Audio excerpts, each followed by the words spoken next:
The cyber branch is one of the most impressive at the FBI. 409 arrests this year, 169 convictions. That's a 42% increase from the same time last year. So any suggestion that the FBI Cyber Division is not operating at full capacity and better than ever before, the leadership at the branch is implementing these changes necessary to attack the cyber and ransomware infrastructure operators You know for Iran, why China, they're and Russia. important? I want to know who has those positions, since the people who originally were there Supremely are no longer qualified there. individuals have those positions. Are they?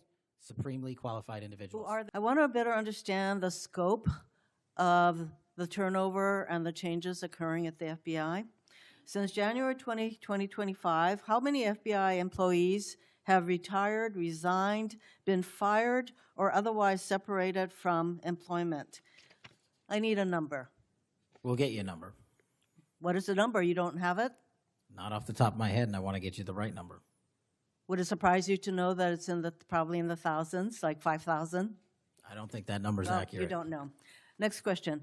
How many special agents or analysts have left or been fired from the FBI since January 20th, 2025? Say, we will get you the numbers, and anyone that retires is of their own volition, and anyone that is terminated at the FBI, as I've said before, is done so because they have failed to meet the standards and uphold their loyalty and oath to the Constitution. Yeah, so you say. Next question. How many executive assistant directors, or special agents in charge have left or been fired from the FBI since January 20th, 2025? Again, people leaving on their own accord or terminations were done by the standards set at the FBI that have been carried out consistently. With this question, I'm getting to the leadership of the FBI, and you don't have that answer. Next question. Which field office, division, or directorate has lost the most personnel since January 2025? And do you have the answer to that question? Yeah, actually, every single field office in the country, including Hawaii, has received a plus-up of FBI agents because we're pushing them out to the field. Okay, so you're telling me that no field office, division, or directorate has lost any personnel since January 20th, 2025. That's your answer? In Hawaii, there's been a plus-up. In every single state that I'm looking at, we have allocated a plus-up for field offices across the country so that the FBI can continuing the historic achievements it's done in these last 7 months. When you're talking about firings, you're looking for a media hit and a fundraising clip, and I'm not going to give it to you.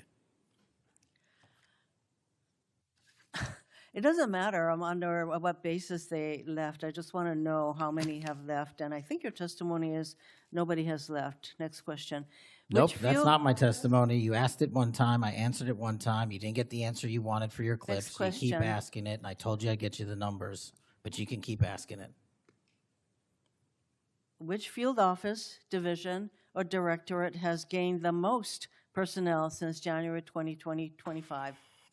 You noted that there have been plus-ups, so which offices have received these plus-ups? The greatest allocation that I believe was given to California and then Florida.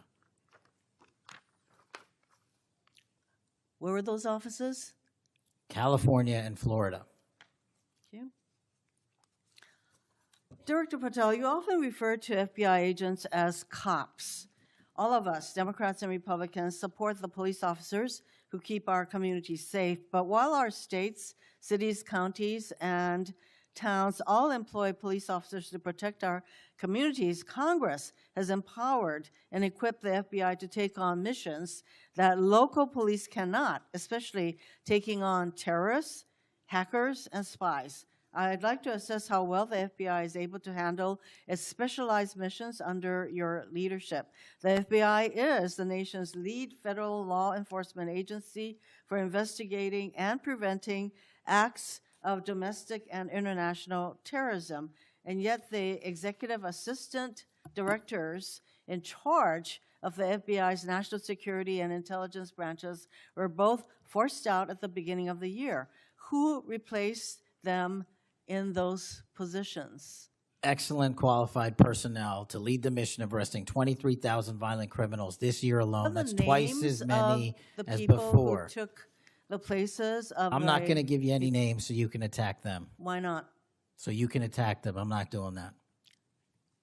The You're not people gonna sitting give in me the those seats names are of- extremely qualified to handle the job. You're We not would gonna not give have me the the names results. of personnel who We would should not be have the on your- reduction Right, of fine, violence in the moving state on. of Hawaii if we did not allocate the Earlier resources we this did. year, FBI counterterrorist special agents and investigators were reassigned to assist with immigration enforcement. Reportedly, these counterterrorism experts were returned to the jobs they trained for in late January after Iran threatened to retaliate for our strikes on their nuclear facilities. Have those experts remained in the jobs they trained for since that time? Yes or no? FBI agents' primary responsibility is exactly what they are assigned to do. We always work with our So since they interagency returned part. to their positions, If you're not are going to they let still me in answer, those why don't you positions? just do your soliloquy in the 4.5 minutes you have I left? am not asking for a soliloquy. It's just a yes or no. Are those people who were returned to their jobs still on those jobs? Yes or no? They never left. What was that? They never left their primary job. It is a surge of resources in law enforcement working with the interagency to combat violent crime and reduce violent crime in historic proportions. That's your testimony. Okay, Director Patel, the FBI is also the lead federal agency for investigating cyber attacks and Yes. cyber intrusions, both by foreign nation states and by non-state hacker groups. Since President Trump's inauguration, the executive assistant director in charge of the criminal and cyber branch and the head of the FBI's cyber division have both left the FBI. What are the names of the people who replace them in those positions? The cyber branch is one of the most impressive at the FBI. 409 arrests this year, 169 convictions. That's a 42% increase from the same time last year. It's that So branch, any Mr. suggestion that Patel. the FBI cyber division is not operating at full capacity and better than ever before, the leadership at the branch is implementing these changes necessary to attack the cyber and ransomware infrastructure operators You from know Iran, why China, they're and Russia. important? I want to know who has those positions, since the people who originally were there. Supremely are no longer qualified there. individuals have those positions. are they? Supremely qualified individuals. Who are they? What are the names? You're not getting You don't them. know. Special agents who investigate cybercrime were also reassigned for immigration enforcement. Have those expert investigators returned to their duties? Yes or no? All agents remained on their primary duties while surging to allocate resources for interagency operations to the Homeland Security task forces across this country. So are you? Am I what? See, I'm not getting the yes or no answers. I get all this explanation. So there you go. No, you get the work that Are the men you and women of the planning FBI are doing. And you don't want that. Additional personnel cuts to the cyber division in the future? The only people that will be terminated at the FBI will be those that violate their oath of office or fail to meet the high standards at the FBI. Director Patel, the FBI is meant to be the tip of the spear in combating terrorism against the United States from both foreign and domestic sources. It's also our lead agency in fighting the hackers who target our businesses and critical infrastructure. But instead of a specialized role fighting these kinds of terrorists, hackers, and spies, you have the FBI playing the role of local police and helping with immigration enforcement. I'm going to move on to my, you've been asked some questions about changes to your hiring standard, and including college degrees and possibly the age. But, one question I had is,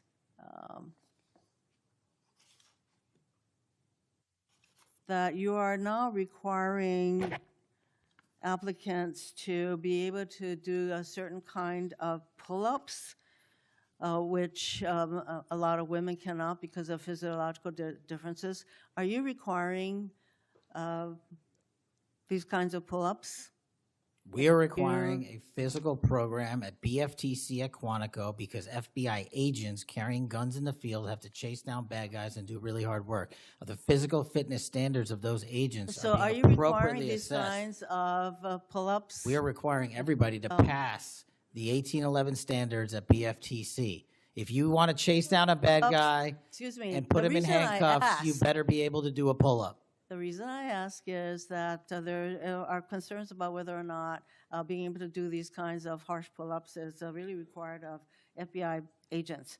Doing Anyway, one pull-up Mr. is not Patel, harsh, I and there are am always gravely medical concerned. exemptions to that. I am gravely concerned by the state of the FBI under your control. And in fact, you are willing to take a cut in your agency of almost $500 million.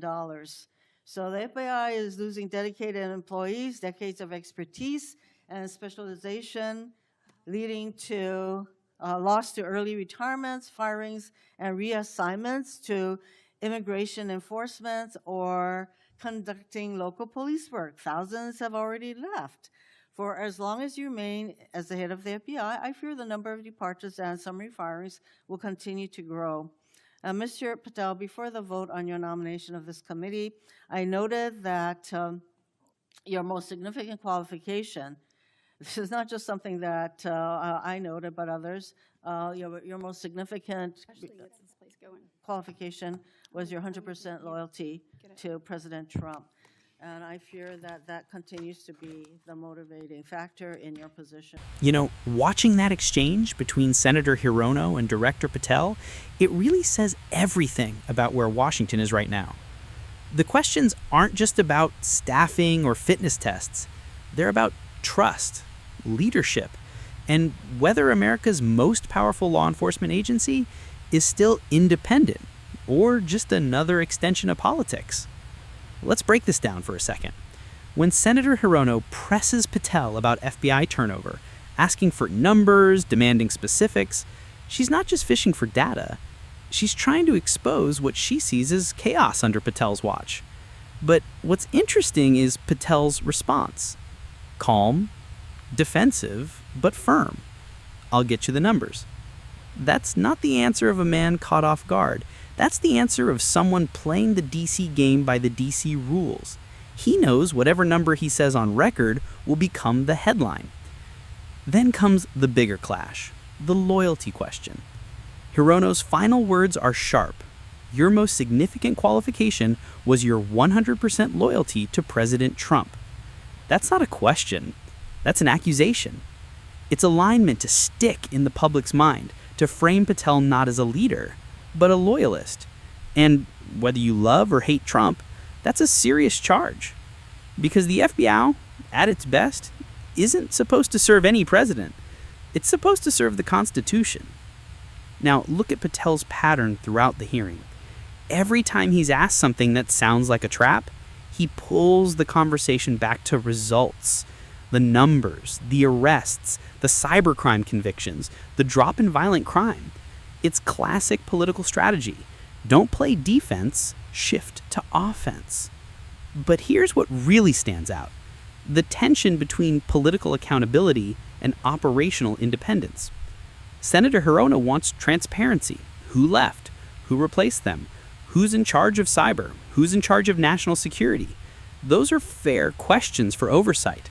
But Patel refuses to give names. Why? Because he knows how the Washington machine works. The moment he drops a name, that person becomes a target. Headlines, leaks, investigations, that's the cycle. So what we see here isn't just a tense Senate Q&A, it's a power struggle between the legislative branch that demands answers and an executive agency trying to keep control of its image. And in 2025, when everything is politically weaponized, from social media algorithms to congressional hearings, both sides know exactly what they're doing. Now, let's talk about that last exchange, about pull-ups. Sounds small, even ridiculous, right? But that question wasn't about exercise. It was symbolism. Hirono was trying to make a broader point about equity and fairness, suggesting Patel's new standards might disadvantage women. Patel fires back instantly. If you want to chase down a bad guy and put him in handcuffs, you better be able to do a pull-up. That's not just a defense of policy. It's a statement of philosophy. He's saying the FBI isn't a think tank. It's law enforcement. Toughness is not negotiable. And that's where the ideological divide becomes crystal clear. For Hirono and the Democrats, the focus is equity, process, and accountability. For Patel and the Trump-aligned conservatives, it's results, discipline, and loyalty. Two completely different visions of leadership colliding in one public hearing. Now here's the takeaway. This isn't just about who's right or wrong. It's about how both sides define serving America. One side believes in questioning power, the other believes in enforcing order. But when those two collide inside the same government, it creates the kind of political theater we just witnessed, where truth becomes weapons and words are loaded like bullets. And let's be real, both sides are performing. These hearings aren't just for accountability, they're for the cameras, for us, for the clips that will circulate online within minutes. The truth gets diced up, edited, captioned, and turned into ammunition for the next political battle. That's Washington 2025. Truth versus narrative, and narrative usually wins. So here's my take. If Patel is the kind of leader who can keep the FBI out of politics, that's a win for America. But if loyalty starts mattering more than law, then we're in dangerous territory. Because the moment the FBI starts serving presidents instead of principles, democracy loses its backbone. And that's why this exchange matters. Not because of numbers or pull-ups, but because of power. Who wields it, who questions it, and who protects it from abuse. So whether you're watching this from DC, Dallas, or Detroit, remember this. Democracy doesn't die in silence. It dies when people stop asking questions, or when leaders stop answering them honestly. That's my take. Let me know yours in the comments below. Do you think Patel is doing what's right for the FBI, or just following orders from the top? Either way, this story's just getting started. Hit that subscribe button because we're not done watching Washington. Not even close.